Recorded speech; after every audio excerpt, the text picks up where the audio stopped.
আজ আমি রান্না করব শুশনি শাক ভাজা। প্রথমে গ্যাসের উপর একটা কড়া বসিয়ে বেশ খানিকটা সর্ষের তেল দিয়ে 3টে শুকনো লঙ্কাকে মাঝখান থেকে ছিঁড়ে নেব, নিয়ে তেলের মধ্যে দিয়ে দেব। একটু ভাজা ভাজা হলেই দেব 3টে পেঁয়াজ মাঝারি সাইজের কেটে রেখেছি, দিয়ে দেব।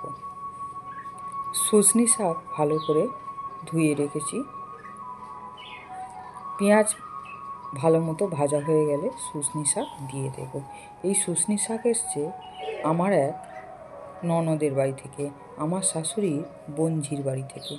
তাদের ওখানে গোটা পুকুর ভর্তি শুশনি শাক হয়, পুকুরের পাড়ে হয়। আমাদের এদিকে শুশনি শাক 14 শাকের দিনেও দেখতে পাই না। এখনও গ্রামের মানুষ গেলে মানুষকে কি দিয়ে আপ্যায়ন করবে সেটা চিন্তা করে, বা কি পাঠাবে সেটাই। আজ আমি ভয়েস দেওয়ার সময় গানের শব্দ আসছে, এই দূরে কীর্তন হচ্ছে, কীর্তনের শব্দ আসছে। শুশনি শাক চাপিয়ে দিয়েছি, পুরো কড়া ভর্তি হয়ে গেছিলো, তাই একটু টাইম ঢেকে দিয়ে একটু নরম হয়ে নেতিয়ে যেতে তারপরে বাকি শাকগুলোকে তুলে দেব, নলে কড়াতে খুন্তি দিয়ে নাড়ার পরিস্থিতি থাকে না। এরপরে শাক পুরোটা চাপিয়ে দিয়ে একটু লবণ দিয়ে দেব, দিয়ে ঢেকে দেব। এই শাক কিন্তু খুব মিষ্টি শাক। ঢাকনা খুলে নেড়ে নেব।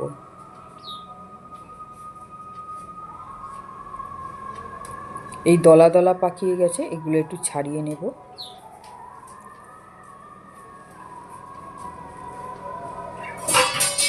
আমার রান্না যদি ভালো লাগে আমার চ্যানেলে একটা সাবস্ক্রাইব করবেন, আর লাইক করবেন, কমেন্ট করবেন। শুশনি শাক ভাজা হয়ে গেছে, এবার নামিয়ে নেব। এই আমার শুশনি শাক ভাজা রেডি হয়ে গেল।